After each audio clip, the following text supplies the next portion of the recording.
blue eye perceives all things conjoined.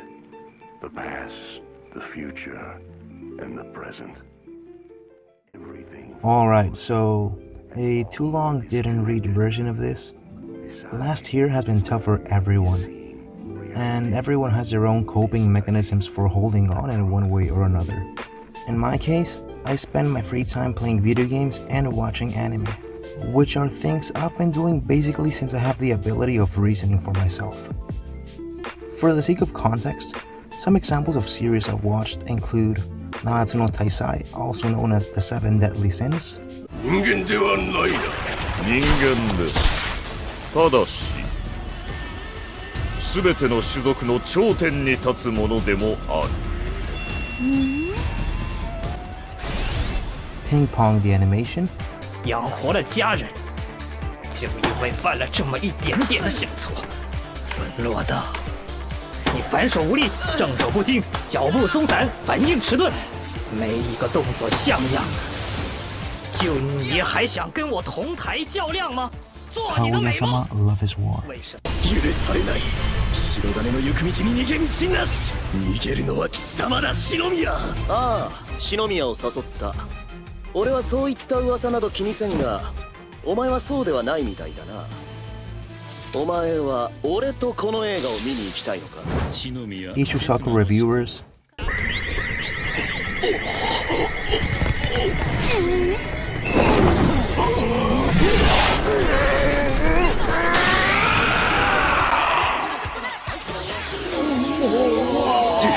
DT が魔法使いになったっちゃ。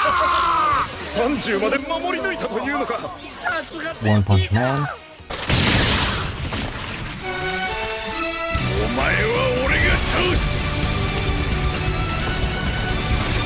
全エネルギーを放ち、貴様もろともこの星を消し飛ばしてやろう。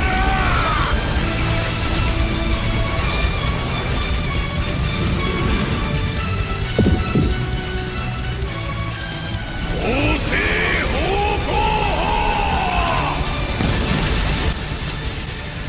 法 among a couple of others. Yes, I am a man of culture. I've also spent quite some time using Reddit these past few months. I even uploaded a picture of the sick Madara tattoo I got. And that is where, thanks to a post at r/anime, I made my first contacts with Tsukasa Fushimi's work. In that particular post, there was a common thread that consisted of people roasting one particular anime.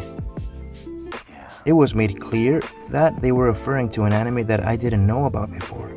That, apparently, was so far down the rabbit hole of anime that you would be considered weird if you enjoyed it.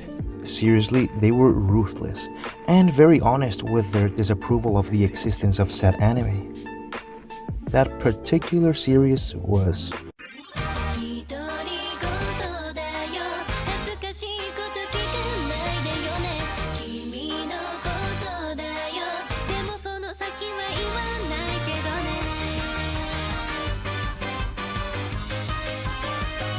Yes, it was Ero Manga Sensei. Those few seconds of the OP are so cute without context, aren't they? Alright, so back to the comments. These guys were decimating the anime through hate comments. The curiosity of knowing if the hate was justified or not prompted me to watch it in full. I wanted to be in and understand why everyone was so unanimously negative about it. It took me a short time to figure out that the writing was questionable at best and downright sleazy at worst. 触らないで。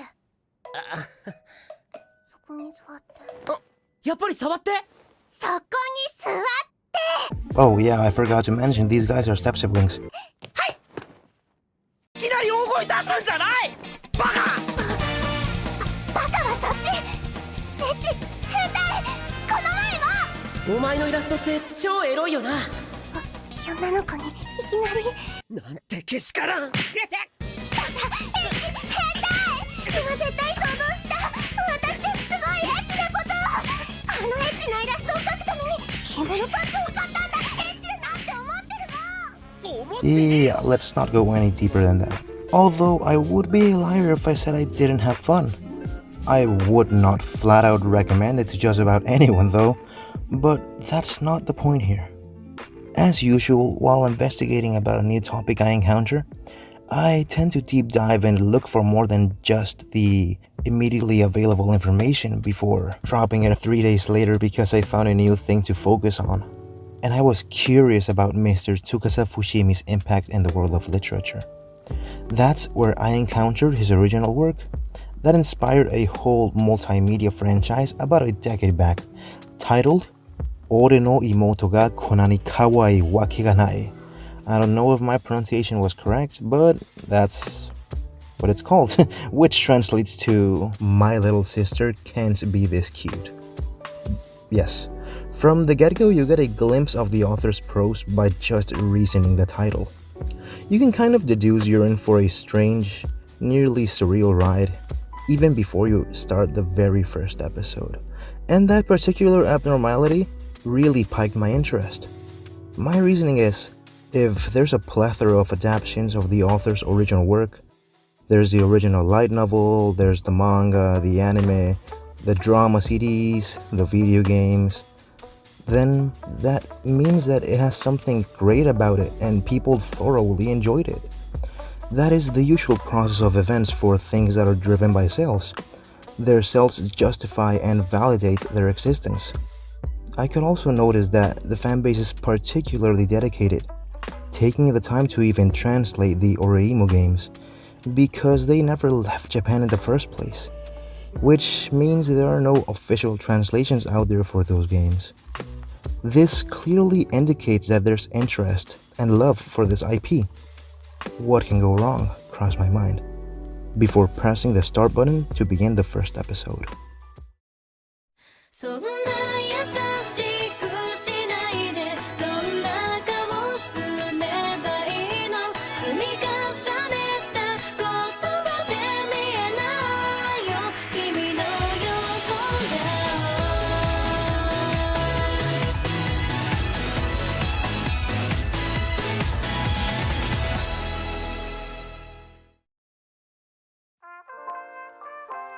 It would be nice for providing some context about what the show is about and its themes, but in truth, I'm not really here to discuss Oreimo as a whole. That could potentially be a topic for a whole other video essay or something. I want to talk about one specific set of scenes involving one particular character that really piqued my interest, due to how bizarrely yet beautifully it tied that loose end, that story arc. Before we start talking about the topic, I would like to put out a good guy spoiler alert for the off person that comes into this video without finishing the series first, which would be weird considering it's a niche anime that is over 10 years old, but hey, I knew about the series until just a month ago, so there may be more people like me out there. I will be talking about events that take place in one of the very last episodes from Season 2, and it will be a total disservice for yourself if you lose the opportunity of experiencing something for the first time without knowing anything will happen for sure. So yeah, this will be a good time to not continue any further if that's the case and you wish to avoid spoilers. Now, with that warning out of the way, let's begin with the character I want to talk about. 申し遅れました。私、新垣綾瀬です。女の子のおしゃべりの内容を知りたがるなんてハレンチですよ、お兄さん。お前の笑顔の方がハレンチだよ。衣装を見せるノウハウもあるだろう。キャラの選択次第では十分優勝できるさ。その口ぶりだと私に似てるキャラがいるんですね。ああ、わかりました。伺いましょう。私が着るコスチュームは？うん、これだ。ダークウィッチタナトスエロス EX モード。ほぼ全裸じゃないですか。死ね！すぐ通報しますよだろ。死ね、変態だろ言いやがってよ。お前は一体俺を何だと思ってんの？ドスケベのセクハラ野郎だと思っているんです。誤解するなよ。俺がセクハラするのはお前だけだぜ。余計悪いです。史上最低の告白ですね。That went downhill faster than my crypto. So, as you may have noticed, the topic for this video is a young female character. Her name is Aragaki Ayase. In Oreimo, she is the best friend of the protagonist's sister. It was very clear that the writer's intention was for her to be a fan favorite. There's no specific reason to why. Rather, it's a combination of her character traits, like her entertaining yandere antics, her good looks, and overall outgoing personality. Another reason can be that she starred in some of the series' most memorable moments. 今月号買ったよ。ほらほら、ラブリーマイエンジェル綾瀬だ。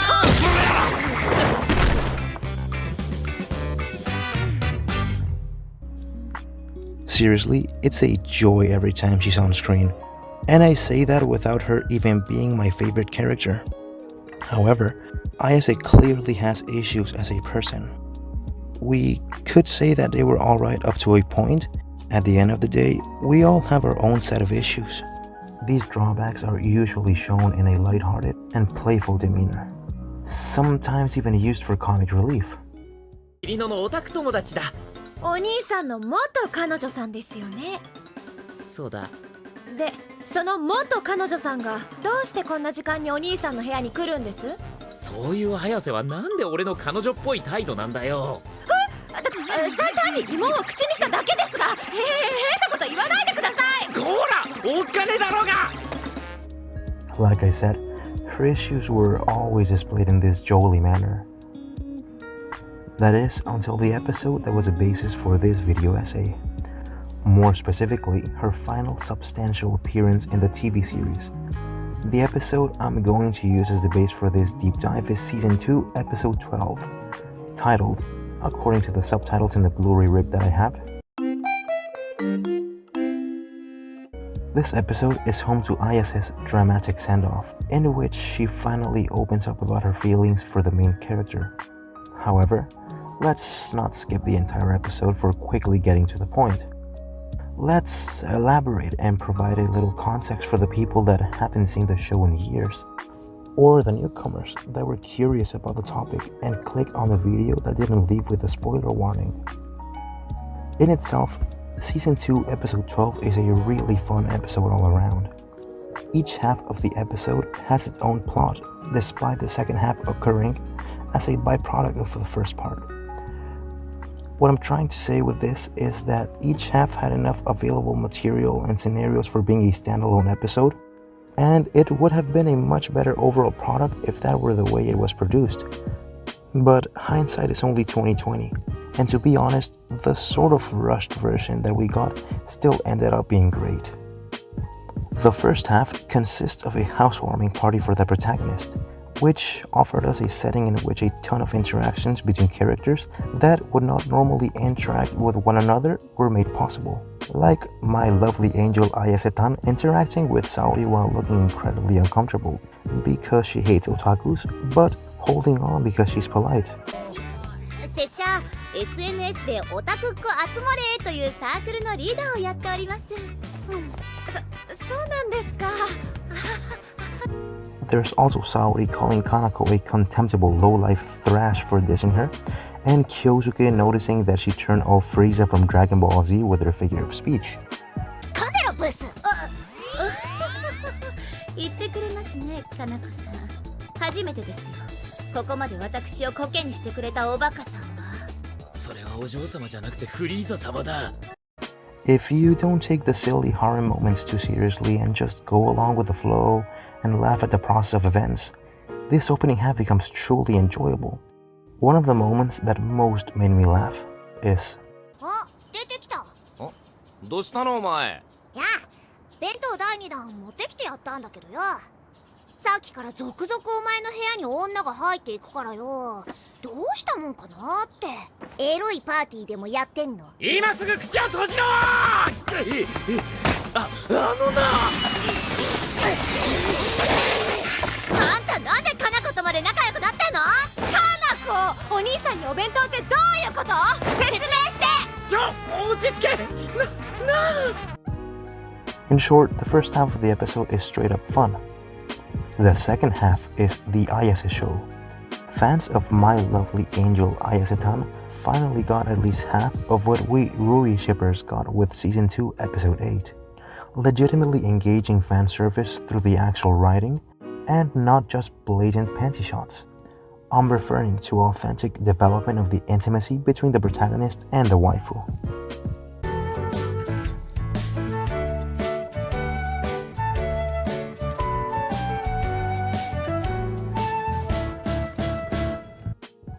The interactions between Kyosuke and Ayase were all sweet on the surface, but I would really like to go a little more in depth than that and try to analyze what's coming next thoroughly.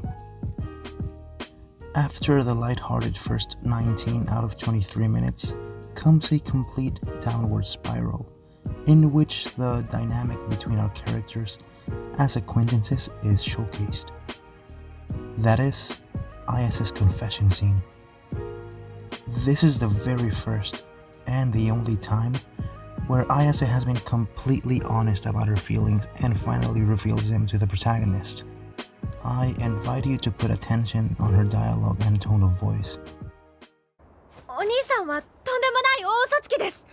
スケベで変態でシスコンでロリコンでその上ド M で会うたびにセクハラばかりして私を怒らせていつだってお人よしでおせっかいで鈍くて理不尽優しくていつも私を惑わせてそんなあなたのことが好きです。 You might wonder, how could she fall in love with someone she considers a deviant? Someone to which she attributes negative traits like being a pervert and an abuser that sexually harasses her. Activity that she seems to somehow enjoy by the way she informs others about it. This scene being from an earlier episode. だいたいあなたと先輩はどういう関係なの？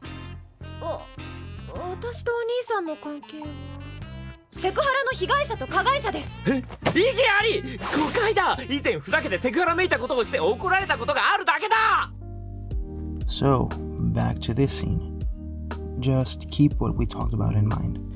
It will be useful later. Let's continue with the confession. 綾瀬、はい。ごめんな。俺、好きなやつがいるんだ。バカ！お兄さんのバカ！どうして私じゃないんですか？結婚してくれって言ったくせに、あんなに何度もセクハラしたくせに、私と付き合ってくれないと撃ち殺しますよ。 Even if you're not an Ayase shipper, it's easy to notice why there's a heart-wrenching moment. And we're not even done with it yet. Not only are we treated with Ayase finally deciding to open up about her feelings and breaking down emotionally in her dramatic send-off, we're also treated with some bits and pieces of information in between the lines of dialogue and actions done by the characters in the script. I would like to point out that a lot of what's coming next is speculation on my part, so don't take my word for granted. It can be considered that Ayase revealed during her confession that she interpreted Kyosuke's treatment towards her as some twisted variation of love. Let's continue with the confession. ダメだ。お前とは付き合えない。もう決めたことだから。本当に殺しますよ。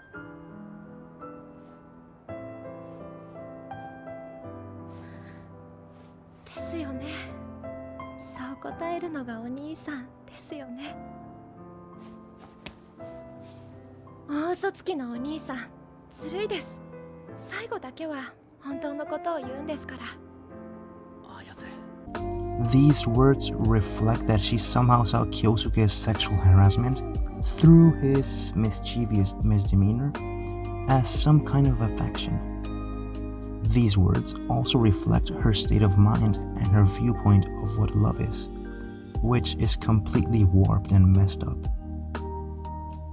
Kyosuke nodding was an indicator that their sort of unhealthy relationship that they mutually enjoyed was coming to an end, because he had fallen for somebody else, not going to say who.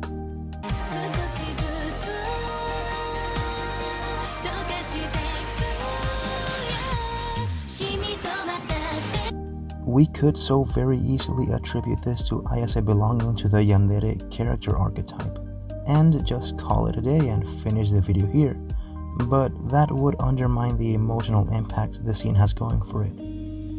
If you really give the confession scene your full attention, in conjunction with taking into account how Ayase's obsession for Kirino, Kyosuke's sister, gets to a point of extreme obsession, you would arrive at the bigger picture.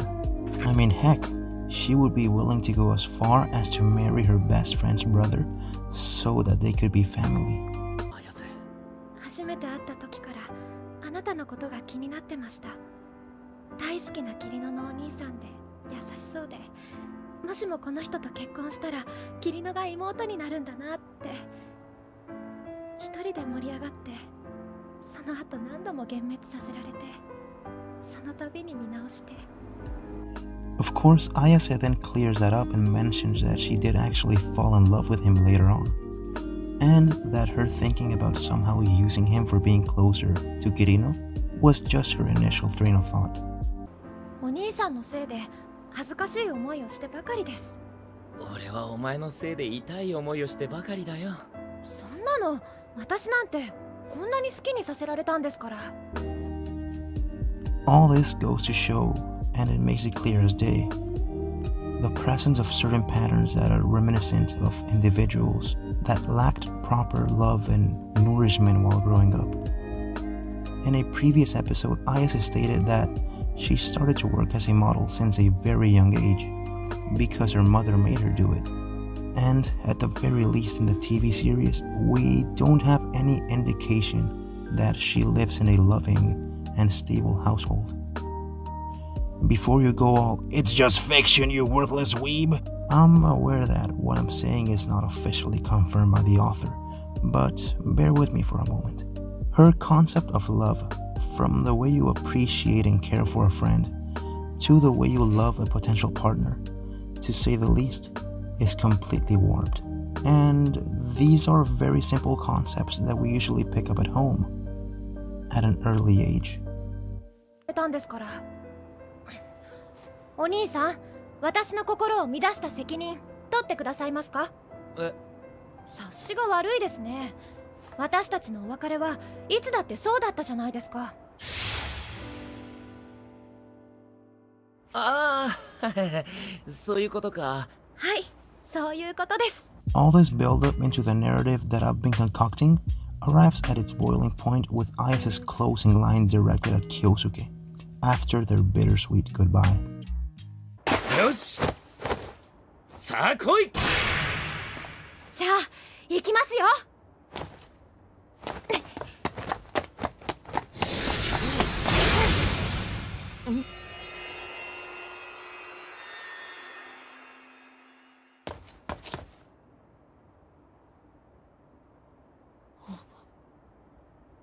さよなら、お兄さん。あなたのことなんか大嫌いです。I hate you with all my heart. A line that could be easily interpreted as simply being edgy for the sake of being edgy, if you're not reading into the subtext. I'd like to go into detail right away about how this line closes off Ayase's character arc, but we immediately meet the surprise that the scene transitions almost seamlessly to the episode's ED, which is something really important to factor in for my conclusion. Not only is the singer also Ayase's voice actress, the lyrics are also specifically written for the aforementioned scene, which is her confession, the farewell of their time together, and its after effect on the character. In other words, these songs' lyrics are Ayase's feelings and thoughts put into words. In my opinion, they say a lot, closing the curtains on their now impossible future together with a strange feeling of despair in a bizarre fashion. But I want you to be the judge. So this is the ending I'm talking about. The translated lyrics are located in the top left corner.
The first time I saw the ending, I felt confused by the amalgamation of different tones and undertones that the gloomy instrumental has going for it.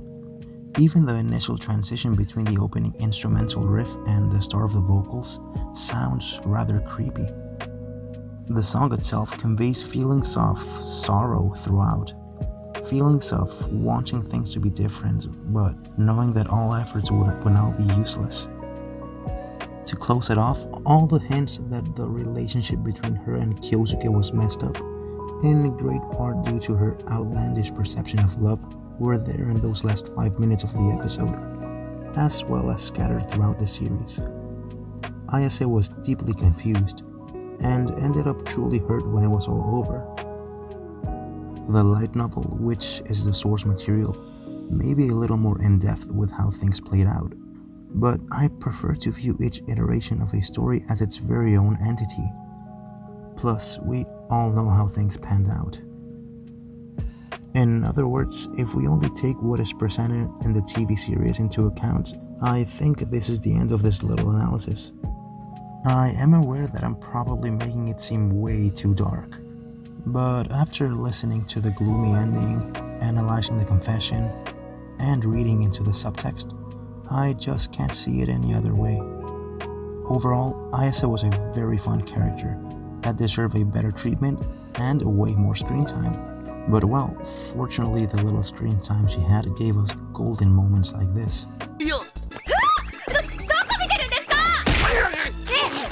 そんなに踏んでもらいたいんですか？本当に変態ですね。